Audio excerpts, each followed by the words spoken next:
Okay, the first thing we're going to do with this little rototiller is see if there's any power going through it. And what we use typically is a clamp meter. You know, put that in line with the power cord. And if you don't know how to do all this stuff, leave it alone, because you start playing with this kind of stuff, you can get hurt. And if it starts inadvertently, you know, this thing has got tines on it, you could get your foot wound up in it, you could get hurt.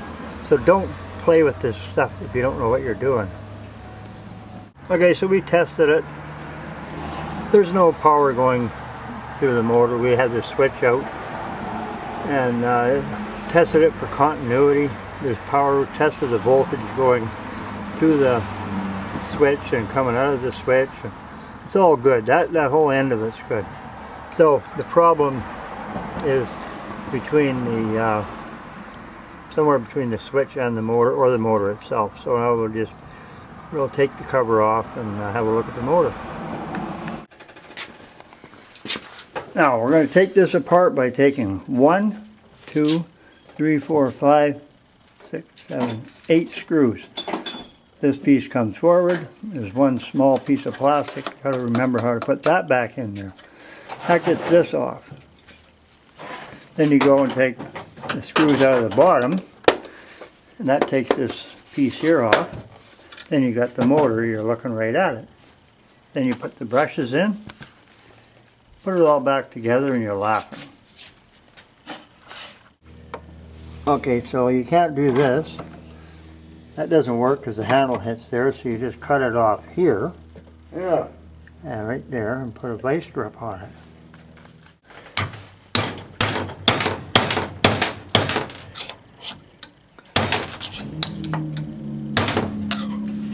I knew the bastard would be that hard to get off.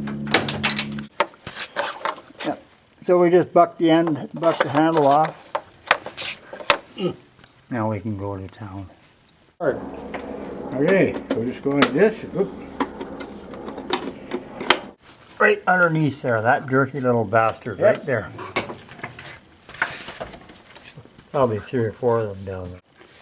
So you get the bastard apart and you find one of the brushes has fallen out. And wouldn't it be nice when you stick it back in there, it works to beat hell, eh? Yep.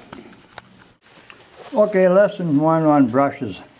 See that spring? Nice spring there. Yep. See that dirty gray spring in that one? Yep. That's because this brush got loose and bounced, got hot, overheated the spring, and it lost its tension. Yep. Okay, we put a spring on there. You have to wind it onto the wire.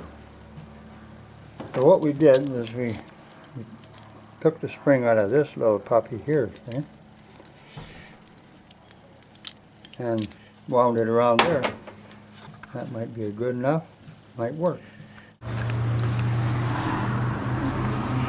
So in the case of this rototiller, this part here, where you see the brush moving in and out when I do that, on the rototiller that part here is round and it's threaded, and there's a plastic plug that holds it in. See, on this one there's a spring. Starts out as a spring wound around here, then the arm of the spring goes down on top of the brush. Well, it was a little different on this rototiller. Just had that plastic plug holding it in, but it's the same thing. Does the same job. Okay, here we go. We might even have it in the yard, in the garden eventually, but for now, pull the trigger and see what happens. Oh, look at that, It works. eh? Wonderful.